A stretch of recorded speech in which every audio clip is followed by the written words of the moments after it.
आगाज में आपको बताएं, पाकिस्तान स्टॉक एक्सचेंज में कारोबारी हफ्ते के पहले रोज ऊंची उड़ान। दौरान कारोबार 100 इंडेक्स में 3,500 जायद पॉइंट्स का नुमाया इजाफा हुआ।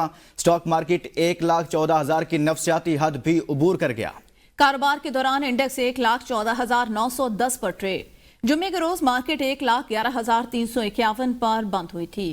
आपको बताएं, स्टॉक एक्सचेंज मार्केट का आज पहला रोज है। 1,14,000 की नफ्सियाती हद उबूर कर गया। सीपैक पर फतेह जंग इंटरचेंज के करीब बस उलट गई। 12 अफराद जाँ भाग, 17 जख्मी हो गए।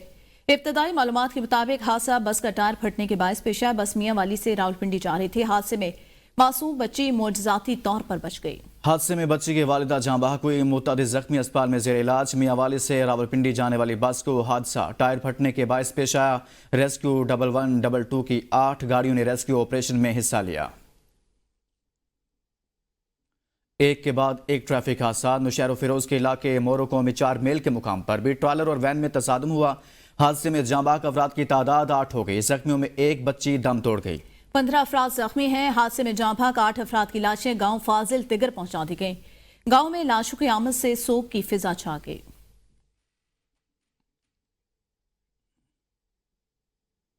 रुक करेंगे गिलगित का, जहां पे हरामो जोटियाल रोड में गाड़ी हादसे का शिकार हो गई।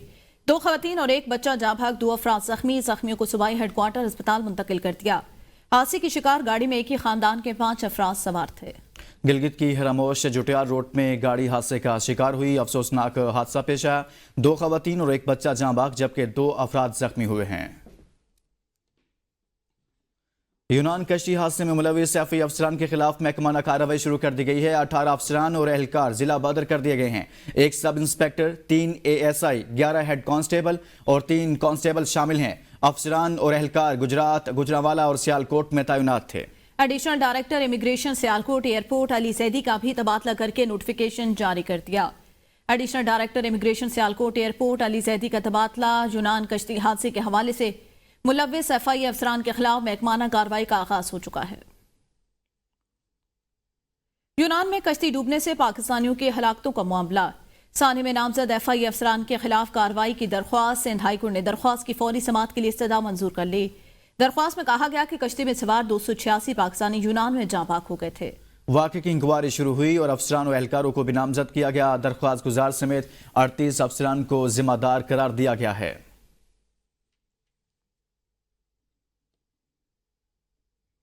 और मुज़ाकरात की कहानी वज़ीर दिफा की जुबानी। वज़ीर दिफा ख्वाजा आसिफ ने ABN न्यूज़ से ख़ुसूसी गुफ्तगू करते हुए कहा, मुज़ाकरात की डेडलाइन मुकर्रर करना कोई दानिशमंदाना बात नहीं है। मुज़ाकरात तो बड़ी देर जारी रहते हैं। हल ढूंढना है। बड़ी पेचीदगियां हैं, बड़ी गिरा बंदी हुई हैं, इनको खोलने में वक्त लगेगा।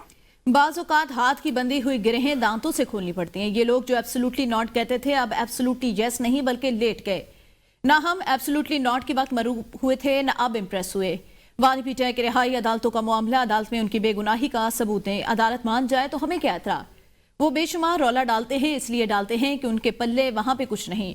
कौन सा मसला है जो खैबर पख्तूनख्वा में पीटीआई की हुकूमत हल कर रही है। सब्सटेंटिव किस्म का आगाज़ ही नहीं हुआ और उसकी डेडलाइंस मुकर्रर करनी शुरू कर दी हैं। ये मेरा ख्याल है कोई दानिशमंदाना बात नहीं है। अगर मुज़ाकरात करने हैं, मुज़ाकरात तो बड़ी देर जारी रहते हैं। सलूशन ढूंढना है। बड़ी पेचीदगी हैं, बड़ी जो घेरा जो है वो बंधी हुई हैं, तो उनको खोलने में टाइम लगेगा। बाज़ औक़ात हाथ की बंधी हुई गिरहें जो हैं दांतों से खोलनी पड़ती हैं। ये लोग जो एब्सोल्युटली नॉट कहते थे, अब एब्सोल्युटली यस नहीं बल्कि लेट ही गए हैं। हाँ, हम एब्सोल्युटली नॉट के वक्त जो है को मरूब हुए थे, ना अब जब एब्सोल्युटली यस कह रहे हैं, ना उस वक्त को इम्प्रेस हुए हैं। नहीं जी, ये तो अदालतों का मामला है। अदालत में कोई उनकी बेगुनाही का सबूत दें, अदालत मान जाए, हमें क्या एतराज़। बार बार यहाँ पे हमला कर रहे हैं ना, 3 हमले उन्होंने कर दिए हैं और वैसे भी बेशुमार रौला डालते हैं। वो इसलिए डालते हैं कि उनके पल्ले कुछ नहीं है वहाँ पे। ये कौन सा मसला है जो उनकी हुकूमत वहाँ पे हल कर रही है। मुशीर इत्तलात खैबर पख्तूनख्वा बैरिस्टर सैफ मीडिया से गुफ्तगू करें। बराह रास्त लिए चलें। के बाद आपके बाद उधर एक और ग्रुप आ रहा है, उनके साथ मैंने मीटिंग करनी है।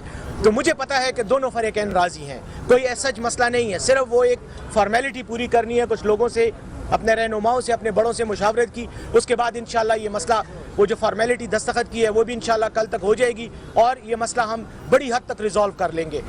जहाँ तक ताल्लुक है ये आपने मरी मुआहिदा, देखें मरी मुआहिदे पर अमल होना चाहिए था, इसमें कोई शक नहीं है। 2008 में ये मुआहिदा हुआ था और वो काफ़ी तफसीली मुआहिदा था और दोनों फरीकैन ने उसको एग्री किया था कि हम इस पर अमल करेंगे। बाद में आने वाले वक्तों में यकीनन कुछ हुकूमतों की तरफ से भी इम्प्लीमेंटेशन का इशू रहा और कुछ जो दोनों फरीक थे उनमें से भी बाज़ को बाद में तहफ़्फ़ुज़ात पैदा हुए, जो तरीक़ाकार मुतय्यन था उसके हवाले से तहफ़्फ़ुज़ात थे, तो वो मुआहिदा नहीं हो सका। लेकिन मेरे ख़्याल में मैं ये समझता हूँ कि मरी मुआहिदे को रोने की बजाय यकीनन एक मसला है वो मौजूद है, आज भी वो उतना ही मुकद्दस और उतना ही रेलेवेंट है जितना 2008 में था।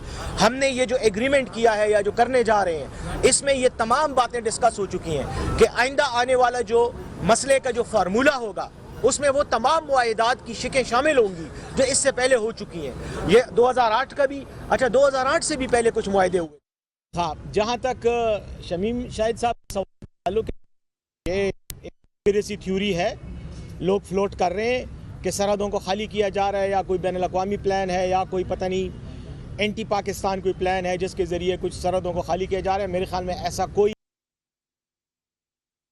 मंसूबा जो है वो उस पर कोई काम हो रहा है। बात यह है कि एक वाक़या है, आपको पता है कि गुज़श्ता साल से ज़्यादा अरसा 130 साल मेरे अंदाजे के मुताबिक 130 ईयर्स से ये मसला कुरम में मौजूद है। ये कोई नया तो नहीं है, मौजूदा हुकूमत ने या पिछली हुकूमत ने कोई नया मंसूबा साजिश तो नहीं की कि ये फसादात हुए।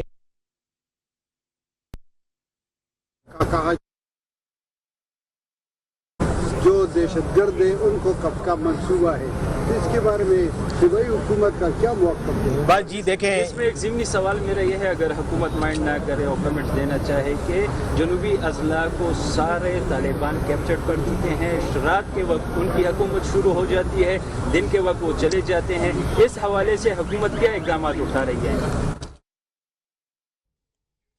पारा चनार की सूरत हाल पर कराची में 17 से ज़ायद मकामात पर एहतजाज जारी। ट्रैफिक की रवानी रखने के लिए मुतबादिल रूट्स दिए गए। रिजविया चुरंगी पर क्या सूरत हाल है, इसरार मुखीरी बताएंगे। जी बिल्कुल, पारा चनार की सूरत हाल पर कराची के मुख्तलिफ इलाके एहतजाज जारी है, जबकि मुख्तलिफ सड़कें जो हैं वो भी बंद हैं। जब मरकज़ी जो एहतजाज का कैंप जो लगाया गया है वो कराची नुमाइश चौरंगी पे लगाया गया है और इस वक्त जहाँ से मैं रिपोर्ट कर रहा हूँ ये रिजविया चौरंगी और गोलीमार रोड कहलाता है। मेरे कैमरामैन अगर आपको आरिफ भाई दिखाएं तो इस वक्त यहाँ भी ये सड़क जो है वो मुकम्मल तौर पर बंद है। पुलिस ज़रूर मौजूद है, आगे की जानिब टेंट लगाया गया है और बीच चौक पर ये मुकम्मल आगे सड़क बंद दिखाई देती है। इसी तरीके से 17 मकामात ऐसे हैं जिन पर एहतजाज किया जा रहा है, जिससे ना सिर्फ ट्रैफिक की रवानी मुतासर है बल्कि ट्रैफिक पुलिस की जानिब से मुतबादिल ट्रैफिक के रूट्स ज़रूर दिए गए हैं, लेकिन शहर में जो ट्रैफिक की सूरत हाल है वो मुकम्मल तौर पर इससे मुतासर नज़र आती है। शहरियों का भी यही कहना है कि हुकूमत वक्त हुकूमत मुज़ाकरात करे ताकि कराची के शहरी जो हैं जिस मुश्किलात का सामना कर रहे हैं, इसके साथ साथ शहरियों को जो मुश्किलात आ रही हैं उनसे उनको निकाला जाए। साथ ही साथ ये जो 17 मकामात हैं, इन 17 मकामात की वजह से शहर में इस वक्त ट्रैफिक का मुकम्मल दबाव होता है मुख्तलिफ औकात में, जिसकी वजह से शहरियों को भी मुश्किलात का सामना करना पड़ रहा है। जी। और खैबर पख्तूनख्वा में भी एक हुकूमत है जिसको आवाम की कोई परवाह नहीं। वज़ीर इत्तलात पंजाब हज़मा बुखारी की प्रेस कॉन्फ्रेंस कहती हैं कि खैबर पख्तूनख्वा की हुकूमत पारा चिनार के हालात ठीक करने की तरफ तवज्जो दे। कुरम की सड़कें खुलवाना शहबाज शरीफ या मरीम नवाज का नहीं, अली अमीन गंडापुर का काम है। मरीम नवाज अवाम के लिए दिन रात काम कर रही हैं। कहा पाकिस्तान के लिए साल 2024 अच्छा साबित हुआ। अब केपीके भी एक हुकूमत है, वहाँ पर अब जो कुर्रम और पारा चनार के अंदर जो मामलात हैं, जो सिक्योरिटी के मामलात हैं, वो ठीक होने का नाम नहीं ले रहे कि पारा चनार के मामलात जो हैं वो उसको ठीक करा सके, बिकॉज वहाँ की सड़कें खुलाना ये गंडापुर साहब का काम है, मरीम नवाज साहिबा का या शहबाज शरीफ साहब का नहीं। इससे साहिबा जो इस सूबे के लोगों की ज़िंदगियाँ बदलने के लिए जो काम कर रही हैं, मुझे वो साल के आखिरी दिनों में आपके साथ शेयर करने का मौका मिला। 2024 बहुत अच्छा साल साबित हुआ पाकिस्तान के, पंजाब के ख़ास तौर पे आवाम के लिए। मज़ीद खबरों को बुलेटिन का हिस्सा बनाएंगे, लेकिन वक्त हुआ एक ब्रेक का। साथ रहिएगा।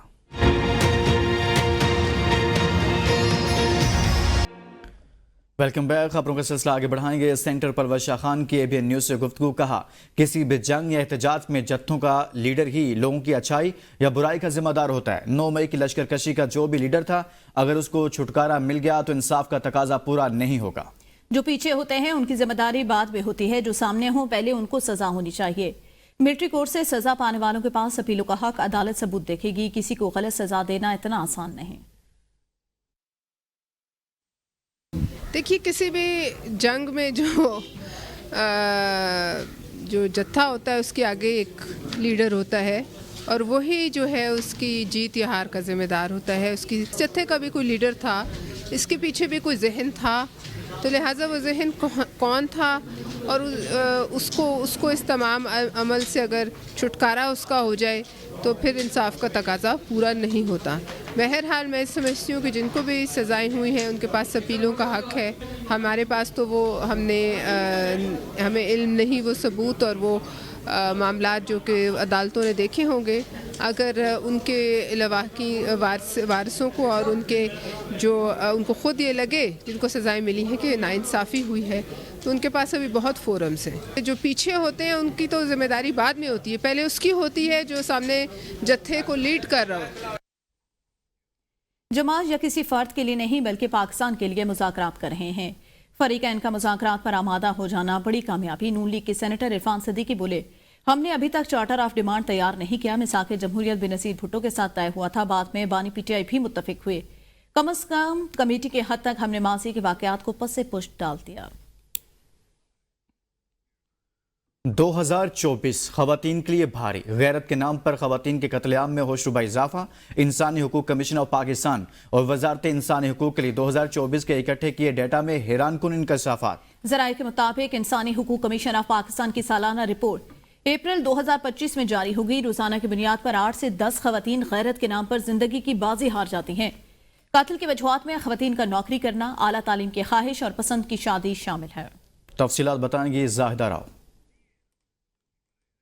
आपको बताएं, खैरत के नाम पर खवातीन के कत्ल में सिंध में 346 वाकयात अब तक रिपोर्ट हो चुके। पंजाब में खैरत के नाम पर खवातीन के कत्ल में इजाफा हुआ। खैबर पख्तूनख्वा में खवातीन के कत्ल करने के 32 केसेस रिकॉर्ड हो चुके हैं। आपको बताएं, बलूचिस्तान में खवातीन के कत्ल के सबसे कम 22 केसेस खैरत के नाम पर खवातीन के कत्ल में से 386 वाकयात के साथ सर फहरिस्त है। पंजाब में खैरत के नाम पर खवातीन के कत्ल के 155 केसेस सामने आए हैं। खैबर पख्तूनख्वा में खवातीन के कत्ल करने के 32 केसेस रिकॉर्ड हुए हैं। बलूचिस्तान में सबसे कम 22 केसेस रिकॉर्ड किए गए हैं। इसी तरह से गैरत के नाम पर खवातीन के कत्ल में सिंध 346 वाकयात के साथ सर फहरिस्त है। पंजाब में गैरत के नाम पर खवातीन के कत्ल के 155 केसेस रिपोर्ट हुए हैं। आगे बढ़ेंगे और अब आपको बताएं, अली अमीन गंडापुर को इश्तिहारी करार दिए जाने की अदालती कार्रवाई में पेशरफ्त। वकला ने इश्तिहारी करार देने की कार्रवाई कलअदम करार देने या मनसूख किए जाने के खिलाफ कानूनी दरख्वास्त तैयार कर ले। दरख्वास्त इस्ताद दहशतगर्दी की खुसूसी अदालत रावलपिंडी में दायर की जाएगी। दरख्वास्त में मौक़िफ़ इख्तियार किया गया कि वज़ीर आला 32 मुकदमात में पेशावर हाईकोर्ट की हिफाजती जमानत पर। पेशावर हाईकोर्ट ने 16 जनवरी तक उनकी जमानत मंजूर कर रखी है। हिफाजती जमानत के बायस वो अदालत में पेश नहीं हुए। इश्तिहारी करार दिए जाने की कार्रवाई मनसूख या कलअदम की जाए। रेंजर एहलकारों पर गाड़ी चढ़ाने का मामला, गिरफ्तार मुलजिम हाशिम अब्बासी को जुडिशल कर दिया गया। 2 रोज़ा जिस्मानी रिमांड मुकम्मल होने पर मुलजिम को district and session court Islamabad में duty judicial magistrate Hafeez Ahmad की अदालत में पेश किया गया। पुलिस की जानिब से मुलजिम को जुडिशल करने की सदा की। अदालत ने मुलजिम हाशिम अब्बासी को जुडिशल करने का हुक्म दे दिया। हाशिम अब्बासी के खिलाफ थाना रमना में मुकदमा दर्ज है। और अब आपको बताएं कि स्मोक के तदारुक के लिए दायर दरखास्तों पर समाअत। जस्टिस शाहिद करीम दरखास्तों पर समाअत की। लाहौर हाई कोर्ट ने तमाम स्कूलों की रजिस्ट्रेशन 1 माह बाद दोबारा कराने का हुक्म दे दिया। अदालत ने डीजी को टेपा की कमेटी बनाकर लाहौर में ट्रैफिक प्लान तलब कर लिया। जस्टिस शाहिद करीम ने रिमार्क्स दिए, लाहौर की सड़कों का जो सर्वे है करने की जरूरत है। ट्रैफिक का बहुत बुरा हाल। अदालत स्कूल एजुकेशन डिपार्टमेंट को आंदा तारीख पर रूल्स पेश करने का हुक्म दे दिया। अदालत ने केस पर मजीद समाअत मौसम सरमा की तातीलात के बाद तक मुलतवी कर दी। पीटीआई रहनुमा खुर्रम शेर जमान की इंतखाबी उजरदारी के दूसरे ट्रिब्यूनल मुंतकिली के खिलाफ दरख्वास्त। अदालत ने इलेक्शन कमीशन के फैसले के खिलाफ हुक्म इम्तना में तौसीक कर दी। रुकन कौमी असम्बली मिर्जा इख्तियार बेग की रोस्टर पर बोलने की कोशिश। सिंध हाई कोर्ट का रुकन कौमी असम्बली के रवैये पर इजहार बरहमी। इलेक्शन कमीशन की जवाब जमा कराने के लिए मोहलत की इस्तदा। अदालत ने लॉ अफसर को हिदायत की कि आइंदा समात तक तफसीली जवाब जमा कराएं। अदालत ने दरख्वास्त की समात तातीलात के बाद मुकर्रर करने की हिदायत कर दी। IBI यूनिवर्सिटी सक्खर के असिस्टेंट डायरेक्टर की घर से लाश बरामद। पुलिस के मुताबिक इनकी 2 बहनें भी घर में बेहोशी की हालत में पाई गई, जिन्हें अस्पताल मुंतकिल कर दिया गया। पुलिस ने बताया इश्तियाक मेमन के रिश्तेदारों ने फोन अटेंड न होने पर घर का